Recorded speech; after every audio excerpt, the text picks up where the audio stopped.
Now, as regular viewers of Credlin would know, I think there's no more important issue facing our country than the proposed constitutionally entrenched Indigenous voice to both the Parliament and now the executive government. As you know, this is not about recognition. I think almost all of us support some form of recognition. This is about power. It's about giving 4% of the population who are Indigenous an effective veto over decisions for 100% of the population. And the debate's hotting up. First, there was Noel Pearson's attempt to bully Jacinta Price when she dared to oppose his version of The Voice. And then on the weekend, in an article in The Australian, Pearson attacked so-called Conservatives who have allegedly changed their position, he claims, from supporting to questioning or even opposing The Voice.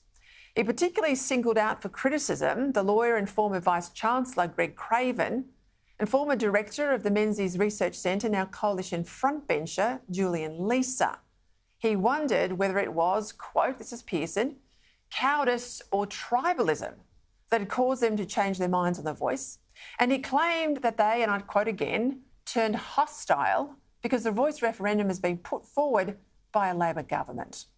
Now, this accusation is quite unfair to people who have, in good faith, tried to find a way of constitutionally recognising Indigenous people. Now, I might disagree with Craven and Leeser, but they are trying to work with Pearson, or have in the past.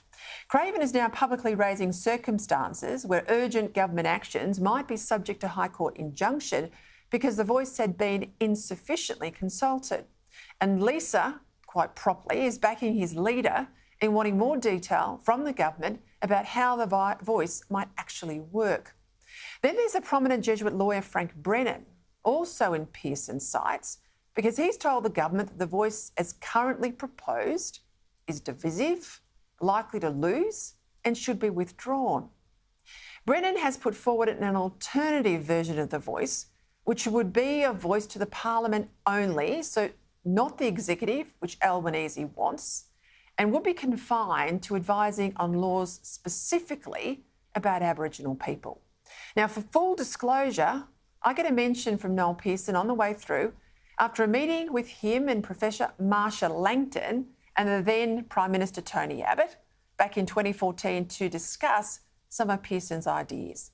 Pearson says that he will, and I quote, never forget the day Abbott looked us in the eyes and told us he supported a constitutional advisory body. Now, for what it's worth, I don't have any recollection of this meeting, and neither does Abbott.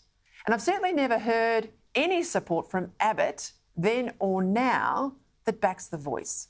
The only constitutional change that Abbott was prepared to support was an amendment to the Constitution in the preamble to recognise with the words very much exactly like this, that Australia has an Indigenous heritage, a British foundation and an immigrant character. An Indigenous heritage, a British foundation and an immigrant character. Now, that's a constitutional change that includes all of us, doesn't create new rights, nor does it divide us by race. I like it. Don't know about you. No surprise that the Aboriginal activists don't support it.